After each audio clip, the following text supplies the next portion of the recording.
কোরবানির ঈদের পর থেকে টঙ্গী বাজারে চালের দাম ঊর্ধ্বমুখী। গত এক সপ্তাহে প্রতি কেজি চালের দাম বেড়েছে 4 থেকে 6 টাকা পর্যন্ত।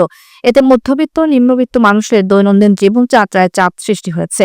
এক ক্রেতা জানালেন, প্রতিদিনের খাবারে চাল দরকার, কিন্তু এখন মনে হচ্ছে চাল কেনার জন্য হিসেব করে চলতে হবে। দাম এভাবে বাড়তে থাকলে সংসার চালানো কঠিন হয়ে যাবে। আমরা এক মাস আগে যে চাল কিনছি আমরা 3200 টাকা, সে চাল এখন কিনতেছি 3600 টাকা।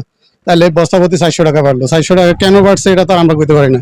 এটা কি মিল ডালা দায়ী না কৃষক দায়ী? এটা কে দায়ী? সরকার ব্যবস্থা নিব, সরকার বাইর করবো। অন্যদিকে বিক্রেতারা দাম বৃদ্ধির কারণ হিসেবে মিল থেকে চালের দাম বেড়ে যাওয়া, পরিবহন খরচ এবং সরবরাহ সংকটকে উল্লেখ করেছেন। তবে ক্রেতাদের অভিযোগ, বাজারে স্থিতিশীলতা না থাকায় ব্যবসায়ীরা ইচ্ছেমতো দাম বাড়াচ্ছেন।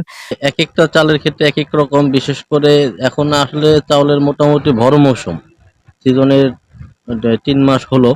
এ সময় নরমালি চাউলের দাম নরমালি বাড়ে না। গত বছর বা আরো ৮-১০ বছর যা দেখছি আমরা, এ সময় চালের দাম একটু কমই থাকে। কিন্তু ওই যে কোরবানি ঈদের পর থেকে ধানের মন নাকি বস্তায় ২০০ টাকা বেড়ে গেছে। হ্যাঁ, তো চাউলের দামও ওই প্রেক্ষিতে চাউলের দাম, আটাশ চাল, মিনিকেট চাল এগুলা অতিরিক্ত বাড়ছে। পাইজম এখন মৌসুম না, একটু বাড়ার কথা, বাড়ছে, পাইজম বাড়ছে। মোটামুটি চিনি গুঁড়া বাদে প্রত্যেকটা চাউলই অতিরিক্ত দাম বাড়ছে। সাধারণ মানুষের দাবি, চালসহ নিত্য প্রয়োজনীয় পণ্যের দাম নিয়ন্ত্রণে রাখতে হবে কঠোর বাজার তদারকি ও কার্যকর নীতিমালা। না হলে প্রতিদিনই ভোগান্তি বাড়তে থাকবে।